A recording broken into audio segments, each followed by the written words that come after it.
and welcome back to our channel Fin2 and you're watching Friday First Cut series. I am Nidhi Manchanda, Certified Financial Planner and Head of Training, Research and Development at Fin2. You must be watching the craze for cryptocurrency investing boom in India. The popularity and growth of cryptocurrencies have compelled investors to consider investing in these. Also, young investors are more excited about the prospects of strong returns. However, one should know that high returns always comes with high risk as well. Our tax ecosystem did not have any clarity about how tax will be imposed on cryptocurrencies or virtual digital assets. In the recent budget 2022, our finance minister gave us this clarity on how these virtual digital assets will be taxed, and we will be discussing the same in this video. So first of all, let us understand what exactly are virtual digital assets. Now basically virtual digital assets is anything that fulfills certain conditions, and these conditions are: first, it should be in the form of information, code, numbers or tokens. Second, is generated through cryptographic means or otherwise. Third, it should act as a digital representation of value. Fourth, it should have some inherent value. And the fifth and the last one is that it should allow for the storage and transfer of its units or tokens.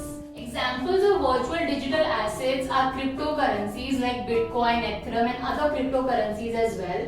And even NFT, that is non-fungible tokens, also comes under the scope of virtual digital assets.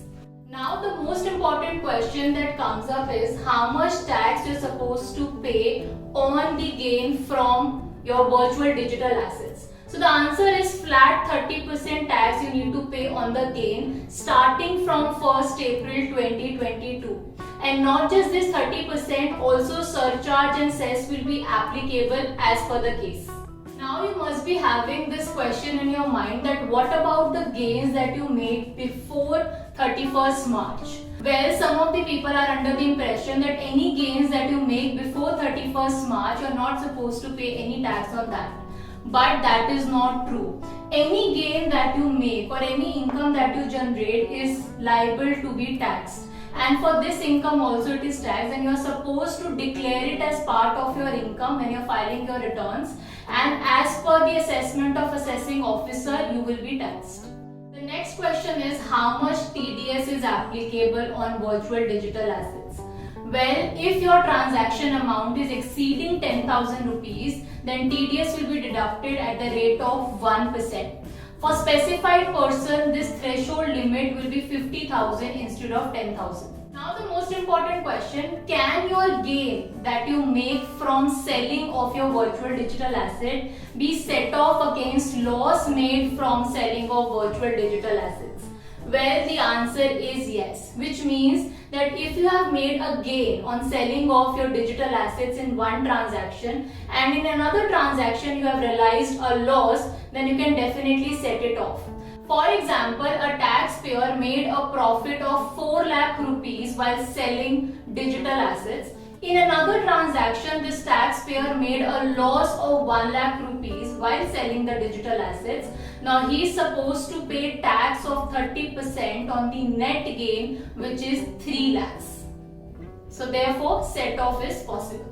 Now you must be wondering, what about if you incur any losses from other assets? Can it be set off against losses from other assets? Well, here the answer is no. So let's say you make a gain of 1 lakh while selling your virtual digital assets. On the other hand, you make a loss of 30,000 in mutual funds.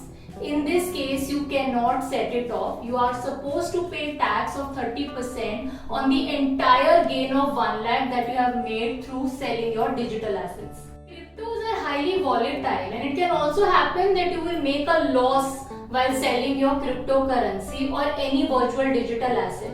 Now what will happen in that case? Will you be allowed to set off your loss from selling of your virtual digital asset against any other income so that you reduce your tax liability? The answer is clear no. You are not supposed to do that, and it is not allowed at all. So whatever loss you make while selling your virtual digital assets cannot be set off against any other source of income. Another frequently asked question is that what will happen if you gift virtual digital asset to someone? Well, the gift of virtual digital asset is proposed to be taxed in the hands of the recipient. Now, next related question is how much tax a person will have to pay who is receiving a gift as virtual digital assets. Well, the tax rate is as per your slab rates.